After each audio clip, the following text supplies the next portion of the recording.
Doctor Yunus অন্য কারোর হাতে ক্ষমতা ছেড়ে দিয়ে চলে যেতে হতে পারে ৩রা আগস্টের সমাবেশকে কেন্দ্র করে। এখানে হয় খুব একটা ভালো কিছু হবে, আর নয় খুব একটা খারাপ কিছু হবে। সবগুলোই বদমাইশ।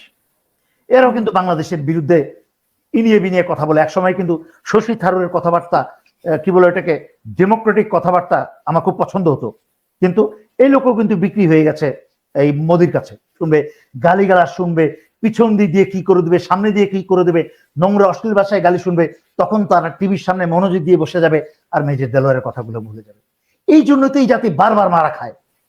এরা এগুলো পাওনা, এরা যোগ্যই মারা খাওয়ার। ডক্টর ইউনূস ছাত্রদের সাথে প্রথমে তো ডক্টর ইউনূস এবং তার কুশীলবরা মিলে, পশ্চিমা কুশীলবরা মিলে বিপ্লবটাকে ধ্বংস করে দিয়েছে। বিপ্লবটাকে চুরি করে হাইজ্যাক করে নিয়ে এনজিও সরকার গঠন করেছে। কিন্তু তখনও কিন্তু ওই নাহিদরা, হাসনাতরা, বাচ্চা ছেলে পেলে এরা বুঝতে পারছে না, তখনও বুঝতে পারে না যে চোখের সামনে বিপ্লবটা চুরি করে নিয়ে ওদেরকে বিপদে ফেলেছে। এর আগে অনেকগুলো পোস্টে এবং আমার ভিডিওতে বলেছি, আপনার অনুষ্ঠানে বলেছি যে ৭৫-এর ফাঁসি ৩৫ বছর পরে ২০১০ হলেও কিন্তু হয়েছে। এই ছেলে পেলেগুলোকেও কিন্তু ডক্টর ইউনূস তারা ফাঁসির রশির দিকে ঠেলে দিচ্ছে। ডক্টর ইউনূস এই ছেলেগুলোকে এত দুর্বল হিসাবে তাদেরকে অপমানজনক ভাবে ব্যবহার করছে, যেভাবে একটা শিশুকে মা যখন খাবার খাওয়াই, যে আরেকটা খাও, এটা খেলেই তোমাকে আমি কার্টুনটা দেখতে দিব, বা তোমাকে এইটা খেলনাটা কিনে দিব, আরেকটা খাও তারপরে খেলনাটা কিনে দিব। এইভাবে কিন্তু ডক্টর ইউনূস ৮ই অগস্টের পর থেকে কিন্তু জুলাই আগস্টের কথা কয়েকদিন পরে পরেই বলেছে, এই যে আমরা দিব, এই যে আমরা দিব। ১ বছর কিন্তু পার হয়ে গেছে, দেয় নাই। প্রথম কথা হচ্ছে এইটা। সুতরাং স্পষ্টতই ডক্টর ইউনূস জুলাই আগস্টের কোনো ঘোষণা দেওয়ার তার কোনো সদিচ্ছা নাই। দ্বিতীয়ত, আপনি যেটা বলেছেন জুলাই আগস্টের, সেইটার ভিতরে তার কন্টেন্টস গুলা কি থাকবে। যেই জুলাই আগস্ট বিপ্লবের ঘোষণাপত্র, একমাত্র দাবিদার হচ্ছে যারা বিপ্লব করেছে, যারা জীবন দিয়েছে, এবং তাদের পক্ষের থেকে প্রতিনিধি হয়ে যেই সব বিপ্লবীরা সেই দাবি করছে, একমাত্র তারাই হচ্ছে দাবিদার। কিন্তু ডক্টর ইউনূস যত আজে বাজে রাজনৈতিক দল, যাদের কোনো নাম নাই, ঢাল নাই, তলোয়ার নাই, নিধিরাম সরকার, সেই সব রাজনৈতিক দলকেও উনি উনার অফিসে ডেকে চা নাস্তা খাইয়ে সম্মান করে তাদের মতামত দিচ্ছে জুলাই বিপ্লবের ঘোষণাপত্রের কন্টেন্টস কি হবে। সুতরাং হোয়াট ডু ইউ এক্সপেক্ট এর কাছ থেকে, এর থেকে আপনি ভালো কি আশা করেন? এখন সবচেয়ে ইম্পর্টেন্ট, গুরুত্বপূর্ণ জায়গায় চলে আসি। ৩রা আগস্টে এনসিপি যেই সমাবেশের ডাক দিয়েছে, আমি যতটুকু জানি সেই সমাবেশে জামাত এবং আরো সমমনা দল তারা অংশগ্রহণ করবে, এবং তাতে কিন্তু বাংলাদেশে, আমার মন বলছে, একটা ঐতিহাসিক পরিবর্তনের আর একটা ইতিহাস সৃষ্টির দিকে বাংলাদেশে যাওয়ার সম্ভাবনা, বিশাল সম্ভাবনা আছে। এমনও হতে পারে, অবাক হবেন না, যে ডক্টর ইউনূসকে ক্ষমতা ছেড়ে চলে যেতে হতে পারে। ডক্টর ইউনূস অন্য কারোর হাতে ক্ষমতা ছেড়ে দিয়ে চলে যেতে হতে পারে ৩রা আগস্টের সমাবেশকে কেন্দ্র করে। এখানে হয় খুব একটা ভালো কিছু হবে, আর নয় খুব একটা খারাপ কিছু হবে। কিন্তু এখন থেকে আরম্ভ করে ৩রা আগস্টের মাঝখানে তো সামান্য কয়েকদিন মাত্র।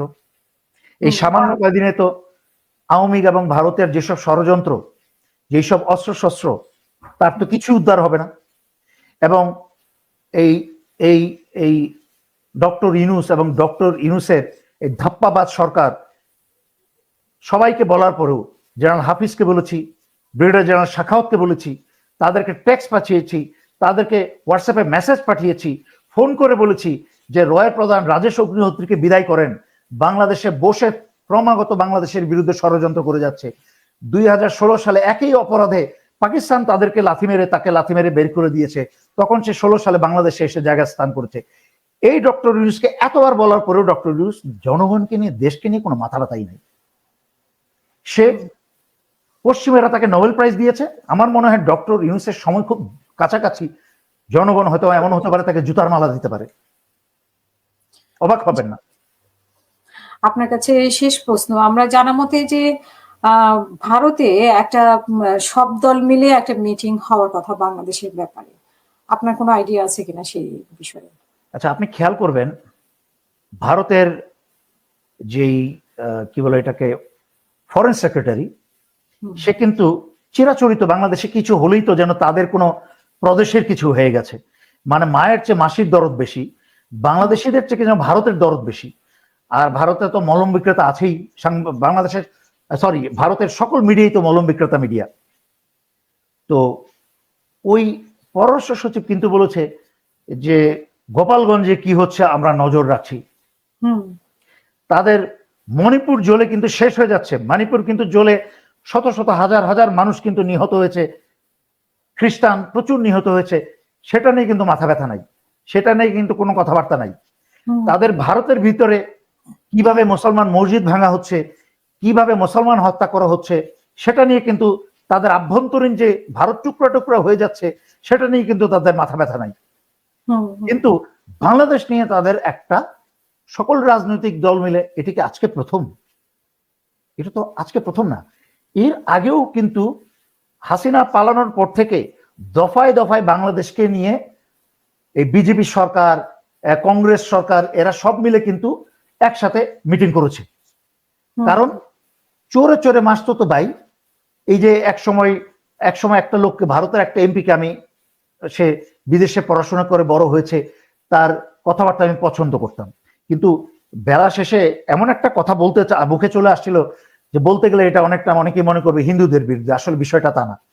এই ভারতীয় বদমাইশগুলা, এরা যেই দলেরই হোক না কেন, এরা সবই বদমাইশ, রসুনের গোড়া কিন্তু সবগুলোর এক।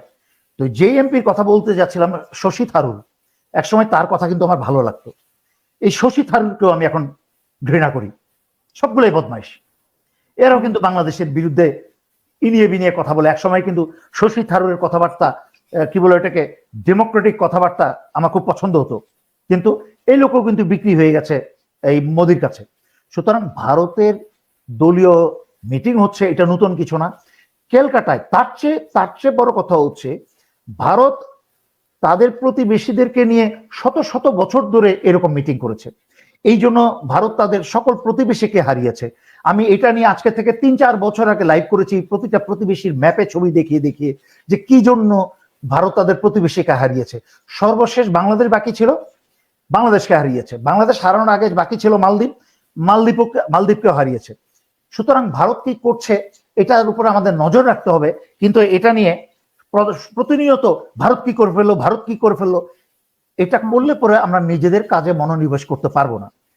তার চেয়ে খেয়াল রাখতে হবে, পচা শামুকে কিন্তু পা কাটে। ক্যালকাটায় কিন্তু আওয়ামী লীগের একটা অফিস করেছে, যেই অফিসে সবসময় ওই আওয়ামী বদমাইশ স্বরাষ্ট্র মন্ত্রী কামালের অফিস, ওখানে কামাল বসে সবসময়, ওখানে বসে শেখ হেলাল বসে, ওখানে পুলিশের মনিরুল বসে,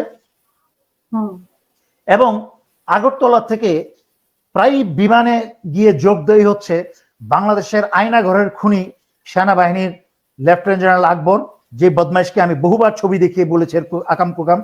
আরেক বদমাইশের কথা আমি এত বছর বহুবার ছবি দেখিয়ে দেখিয়ে বলেছি, সেটা হচ্ছে লেফটেন্যান্ট জেনারেল সাইফুল আলম। সেও ডিজিএফআই ছিল, পরবর্তীতে কিউএমজিতে ছিল। সেই বদমাইশও, তার বাসা থেকে শত শত কোটি টাকা পাওয়া গেল। সেও কিন্তু শেষ পর্যন্ত তাদের দুইজনকে যখন ক্যান্টনমেন্টের ভিতরে বসে রয়ের প্রধান রাজেশ অগ্নিহোত্রীর সাথে জেনারেল আকবর মিটিং করত, তখন বারবার চিৎকার করে বলার পরে কিন্তু এই বর্তমান হাসিনার রেখে যাওয়া কি বলে সশস্ত্র বাহিনীর যারা, তারাই কিন্তু এদেরকে বাংলাদেশ ছেড়ে পালিয়ে যেতে সাহায্য করেছে আগরতলায়। সেই আগরতলা থেকে জেনারেল আকবর আর lieutenant general Saiful Alam, disgruntled Saiful Alam and disgruntled Akbar, কি বলে, এরা গিয়ে ক্যালকাটায় ওই আওয়ামী লীগ অফিসে ওইসব মিটিং এ অংশগ্রহণ করে। তাদের মিটিং এর মূল উদ্দেশ্য হচ্ছে যে বাংলাদেশের লোকাল আওয়ামী সন্ত্রাসী নেতাদের সাথে কোঅর্ডিনেট করে এই যে গোপালগঞ্জের মতো ঘটনা, কক্সবাজারের মতো ঘটনা, সারা বাংলাদেশে এইভাবে ঘটনা যেন আরো বেড়ে চলতে পারে, এইভাবে তাদেরকে, সন্ত্রাসী লীগদেরকে কি বলে, তাদের সাহস এবং উৎসাহ বাড়িয়ে তুলে এক সময় তাদেরকে বলবে অমুক জায়গায় যাও, রিপোর্ট করো, সবার যার যার অস্ত্র হাতে বুঝে নাও অস্ত্র ঘাঁটি থেকে, এবং বাংলাদেশে বিভিন্ন জায়গায় বিভিন্ন বিভাগে সেক্টর ভাগ করে তারা যুদ্ধ ঘোষণা করবে, সেক্টর প্রধান নিয়োগ করবে বাংলাদেশ বিরুদ্ধে যুদ্ধের জন্য, এবং বাংলাদেশে গৃহযুদ্ধ শুরু করবে। বাংলাদেশিদের তো সময় নাই, তারা তো এরপরে আপনার অনুষ্ঠানে পরে বাংলাদেশেরা যখন একটা মজার জোকসের আঞ্চলিক ভাষায় একটা লাইভ শুনবে, গালিগালাজ শুনবে, পিছন দিয়ে কি করে দেবে, সামনে দিয়ে কি করে দেবে, নোংরা অশ্লীল ভাষায় গালি শুনবে, তখন তারা টিভির সামনে মনোযোগ দিয়ে বসে যাবে আর মেজর দেলোয়ারের কথাগুলো ভুলে যাবে। এই জন্য তো এই জাতি বারবার মারা খায়। এরা এগুলো পাওনা, এরা যোগ্যই মারা খাওয়ার। এরা নোংরা অশ্লীল ভাষা এবং যোগ শুনে সময় কাটাতে পারে, বাট গুরুত্বপূর্ণ সত্যি কথা এরা শুনতে রাজি না এবং প্রস্তুতি নিতে রাজি না। এই জন্য এই জাতির কপালে কোনোদিন দুঃখ শেষ হয় না।